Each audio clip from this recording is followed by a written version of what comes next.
Greetings everyone, my name is Tono and I'm with Wame, Sirobuzo and Tulufero, and we're going to be talking about expect elicitation. Okay, so I'll be taking you through the objectives. We're going to be focusing on defining expects and their indicators, expect elicitation, how expect elicitation complements traditional quantitative risk management approaches, and lastly, reasons for expect elicitation. Okay, so what are experts? Experts are individuals who possess deep knowledge, extensive experience, and specialized skills in a particular field or domain. So, as you know that you are going to be risk managers very soon, this means that you will be expert in that field. They are often relied upon for their ability to solve complex problems, provide informed opinions or decisions, and offer insights that non-experts or novices may not have. This expertise is often acquired through extensive education, training, and experience within a particular field. Moving on to indicators of experts. This means, how do you know that someone is an expert? First of all, we have depth of knowledge. Experts have an intensive understanding of the subject matter in their domain. They're able to know the practical and theoretical aspects of their domain. Another one is experience. Experts have accumulated years, sometimes decades of hands-on practice in their field, allowing them to develop intuition and the ability to recognize patterns that non-experienced people cannot. Problem-solving skills. The ability to approach issues with creative and effective solutions distinguishes them from less experienced individuals. This means that they have the skills, they have the knowledge to solve more difficult problems. Another indicator of an expert is recognition by peers. An expert is often acknowledged and respected by their peers in the same field through formal channels such as awards, publications, invitation to speak in conferences, or being sought out for consultations. The next one is ability to teach and communicate. Experts can explain complex ideas in simple terms and communicate their own language to others effectively. For example, if I give an example with doctors have their own medical terms, but when it comes to their patients who are not doctors, they're able to tell them what their problem is without using medical terms. Continuous learning and adaptation.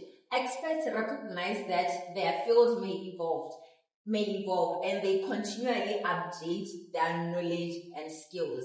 These people never stop learning. They're always learning because they are everywhere. In each field,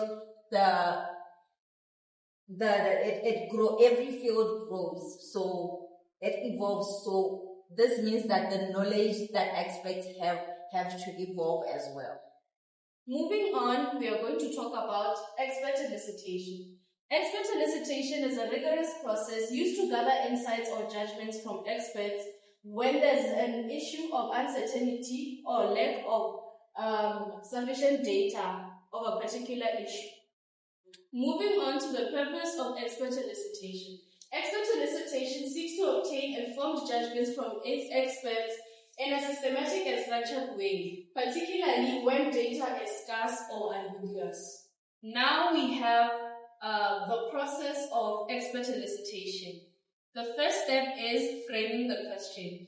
This involves clearly defining the problem or decision that requires expert input. Moving on, we have reviewing evidence. Before eliciting expert opinions, a review of existing data and literature should be performed. So we should look at the data or the information that we already have about the problem or the decision.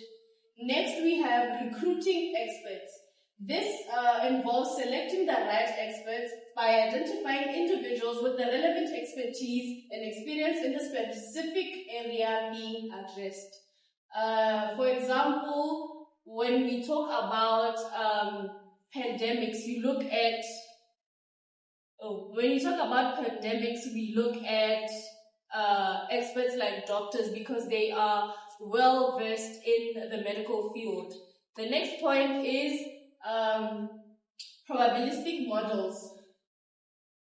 In this step, experts provide probability distribution rather than point estimate for uncertain outcomes. Moving on, we have addressing biases. This step involves implementing scoring systems that can quantify the expert's responses, providing a more objective or unbiased framework for evaluating and comparing their judgments. Step 6, analyzing responses. Once the experts provide their judgment, we analyze the collected data. Next, we communicate the results. This step involves effectively communicating the findings from the expert elicitation to decision makers. 3. Iterative process. The expert elicitation process is often iterative, meaning it's repetitive. So it is done repetitively, allowing for adjustments based on initial findings or feedback from experts. So expert elicitation is a continuous process. It is done over and over again. Moving on, we have methods of expert elicitation. These are methods that we use to get information from experts. I'm just going to name a few. First, we have structured questionnaires. In this method, experts respond to a series of predefined questions in a systematic manner. The Delphi method. This repetitive process involves multiple rounds of questioning, where experts provide their opinions anonymously. After each round, a summary of the group responses are shared, allowing experts to revise their judgment based on the collective input, which helps in reaching a consensus over time. How expect elicitation complement traditional quantitative research? Expect elicitation provides qualitative insights and risk assessment based on human knowledge and expertise, which can complement quantitative risk management approaches.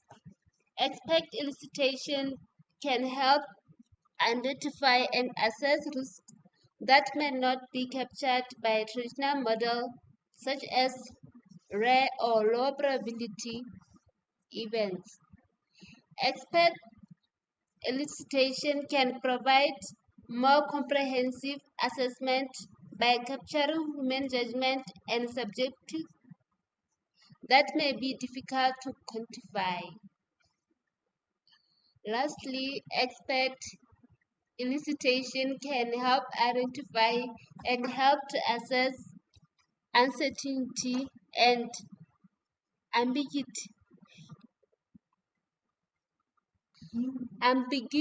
in risk management, particularly in complex or poorly understood systems. The reasons for conducting expert elicitation. We have the first one, which is data scarcity. When empirical data is incomplete or unreliable, expert opinions can help to fill the gaps. This is common in areas such as risk assessment, environmental modeling, or focusing rare events such as natural disasters.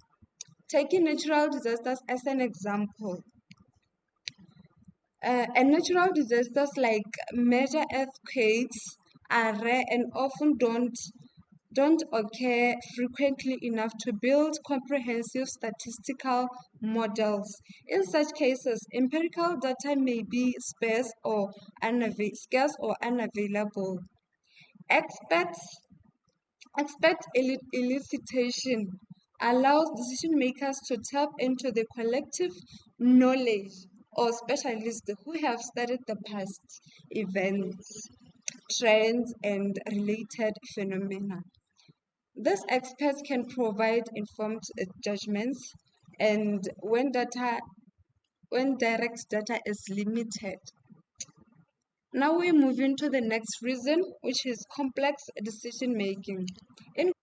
Experts can weigh various factors, consider nuisance and well-informed estimates based on their experience, particularly in areas like project planning. Taking a project planning as an example under complex decision making. When in project planning, especially for large or innovative projects, uncertainty is common. This can relate to timeless costs or potential risks. This is where expert elicitation helps by tapping into the knowledge of professionals who have experience with similar project or specific aspects of the project. This experts provides estimates and judgments that guide decision makers in assessing potential outcomes, even when hard data is unavailable. The other reason is future forecasting. Experts are valuable when predicting future trends or outcomes in situations where there is little historical data, e.g., market trends. Expert elicitation can guide decision making on future scenarios or technical developments. Taking market trends as an example, when dealing with market trends, expert elicitation is highly useful in creating future scenarios based on market trends. Experts can outline different possible future scenarios, including best case, worst case, as well as likely outcomes based on the understanding of the market dynamics. Moving on with the reason for expert elicitation, we have multidisciplinary or emerging fields. In fields where knowledge is fragmented across disciplines or rapidly evolving, e.g. artificial intelligence, expert elicitation can synthesize the latest information and insights, enabling well-grounded assessments. Taking artificial intelligence as an instance, expert elicitation allow collaboration by bringing together different experts from different fields. This is the end of our presentation on expert elicitation. Thank you. And if you have any comments or questions, you can leave that in the comments below. Thank you.